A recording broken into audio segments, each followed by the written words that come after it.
to Lessons Advanced Training. So I'll show you all the fun tips and tricks for using the site. Okay, so when you log into your profile, your homepage will look around about this, just like this. You'll have your biography over here, which you can edit at any time. You can also edit it by going to My Account, which will bring you to about the same place. Back to my home page. Okay, right here you'll see your students, when your last lesson was with them. It's just a fun way to keep track of when the last time you saw each of your students were. Now down to some important stuff right here. These are your upcoming and previous lessons. Now if you have an upcoming lesson, you'll have to confirm it, or you can cancel it if that didn't work. So I'm going to confirm this lesson. Now, I might want to have documents ready to go for that lesson. So if you want to preload documents, you can press View Details and upload your document in advance. You can also add notes in advance, but we'll talk about that in the lesson. This would be more for afterwards if you forgot to write something during the lesson. So I'm going to upload a document in advance right from my computer. Let's go with some Paw Patrol that I bought for my son because he loves it. Load. Okay, so I have uploaded a lesson document already ready to go before I even join the lesson. So if you had back-to-back lessons, this would be a great way to make sure you're going into the lesson and it's all set with all the music you're going to work on. Okay, because I pressed confirm on my lesson, which is right now at 12:30. Right now it's 12:33. A join lesson button appears. So my lesson has started, I'm going to join the lesson. So now you're in the classroom. Okay, now it automatically grabbed my camera and my microphone. I did not need to do anything. Sometimes you would have to allow. So if you go to the lock button to the left in your URL bar here, you'll be able to see if you have allowed your camera and microphone. On the other side, you can click on the camera and see what it is that you're using. I like to default to my internal, but sometimes I use an external. Okay, we have a new fancy menu up top where you can mute or unmute your mic, disable your video in case you're walking away, full screen your video because sometimes you might not need the whiteboard and you really want to show them something close up. So I'm going to full screen and escape to go back. Now your student is the big one. On their side, you're the big one. Now exit lesson. In case you needed to refresh or do something and you forgot, you can always go back to your dashboard by pressing exit lesson and it will not complete your lesson. So your join lesson button is still there, ready to go. And you can come back in as long as you don't complete. And I'm back. Okay, I uploaded some documents before. I actually uploaded two, just not all on camera. And it is ready to go in this document little piece of paper button right there. So you saw me upload Paw Patrol. There's my Paw Patrol. Again, my son loves this. Now the cool thing about this whiteboard is if you want to work on a section and your student's confused, you and your student can make marks all over this board in real time. So they can draw on it, you'll see it, you can draw on it. If you needed to scroll down, I like to use 2 fingers on the mouse pad, but a bar will also appear on the side for you to click and drag. And I drew on something down here. It's going to bring your student's page to where you just drew. So they will know where you are. That is something we just added because we've got a few younger students joining than we usually do. Okay, so you can change your color. You can change the width of what you're drawing in case you wanted to upload maybe some staff paper and draw some notes and you wanted a large so that you can color in the notes, make it easier to draw. This is how we upload our documents. I can clear the whiteboard, or I could just undo my last action if I had been writing on it.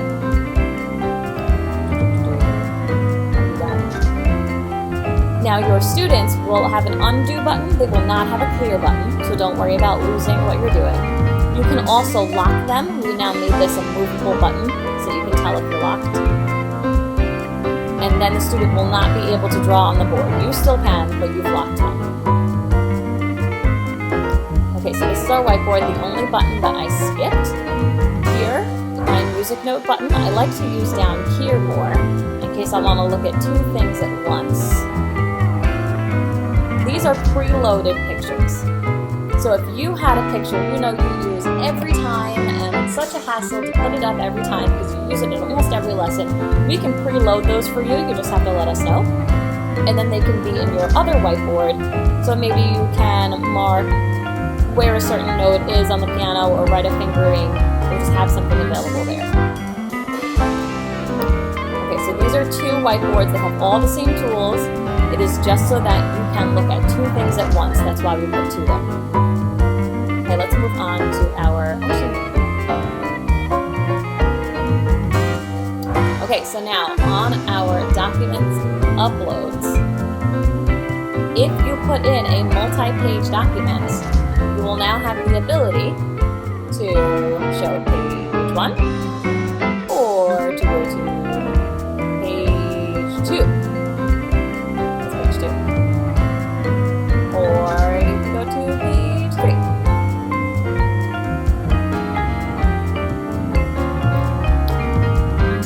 So, do not fear. If you have a document that is more than one page, you will not need to scroll down for a million years to get to your pages.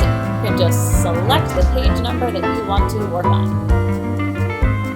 So that's very fun. Okay, let's move on to the bottom left board here. This is your chat. It'll be more conversational, not things you would want to save. If your student joins, you will also see a line that says when they join. This way, you're not wondering if their video is connected and if they're listening to you. So it's going to show up right in the chat bar if somebody leaves or enters the classroom. You can also see in your participants who is in the lesson. Now the teacher notes. This is a really, really neat feature for our teachers because this gets saved onto your lesson history and your student lesson history. So if you want to remind them of certain things they did during the lesson, or you want to tell them what to work on this week, this is a great place for that. I'm just going to type real quick so that you can see some. Great job today.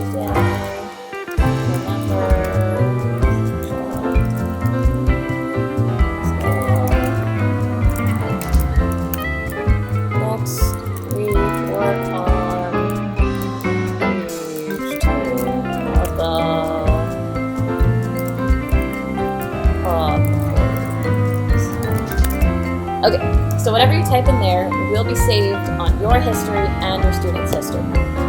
In addition, any documents that you uploaded will be here for you to see, and they will also be in your history, so you can see and your student can see those documents. You do not need to just use images, although images will work on the whiteboard. If you wanted to send them an audio file, you can upload documents, and you can choose a document that is not an image.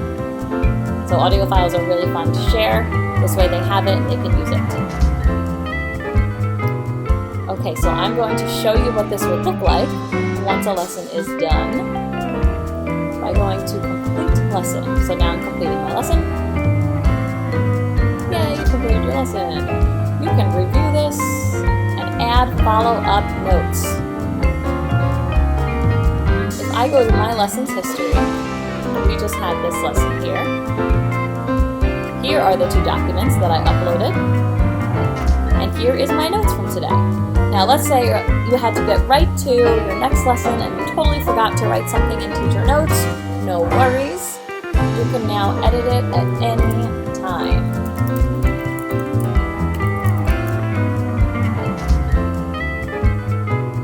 So you now have this nice, neat database of all of your lessons, and so do your students.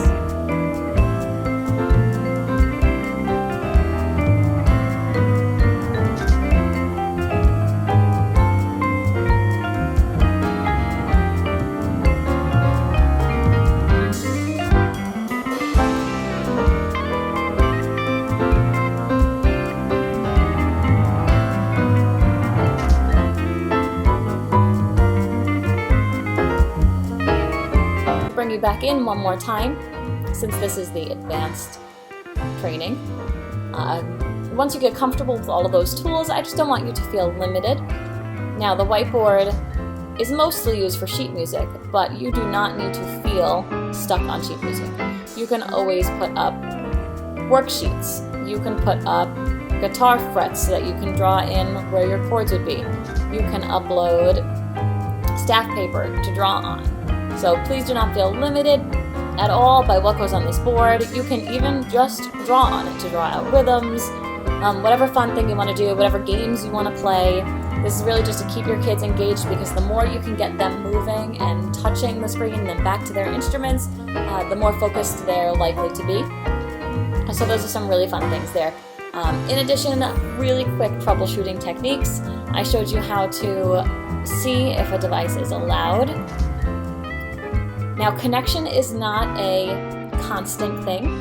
It's always going up and down based on who's streaming in your network, where you're located. So the background of web conferencing tools are always refreshing so that they can grab a stronger connection.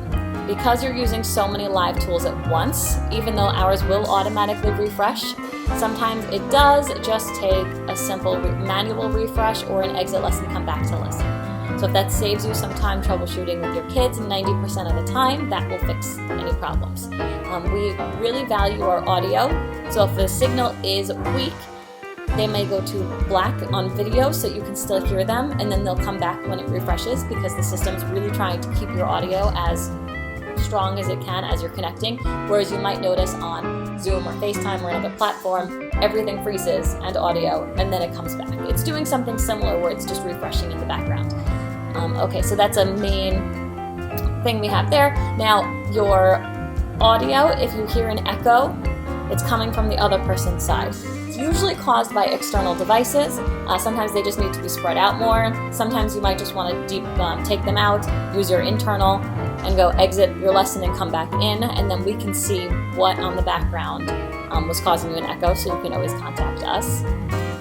For a really fancy fix, if you have students on a Mac and their audio is coming in and out, check to see that they're on Safari, because some Google extensions interfere with those tools, and a lot of people on Google Meet are having issues with that, so that's a good fix there, because Apple and Google being competitors. If a balance seems off, the browser itself, not Virtual Lessons, but the browser itself, is always trying to balance background noise and canceling it out versus the intended sound. So it's trying to decide who you are and what sound you're making compared to the sounds in the background. And sometimes it makes a mistake, especially when you're playing an instrument and the volumes are increasing or decreasing. So a refresh usually helps that. But on a Mac, if you were to go to System Preferences and go to Sound, you might also have a student that has really, on their input, really low settings for their output and input. So if you're feeling very comfortable, that's another way to adjust their audio if they seem really soft to you. Okay, so those are some advanced troubleshooting techniques. I hope that helps you feel a little bit more comfortable. And I hope you have just a wonderful time working with these tools, working with your kids, staying connected while everyone's separated. So we're here for you, and I will see you in your training. Bye.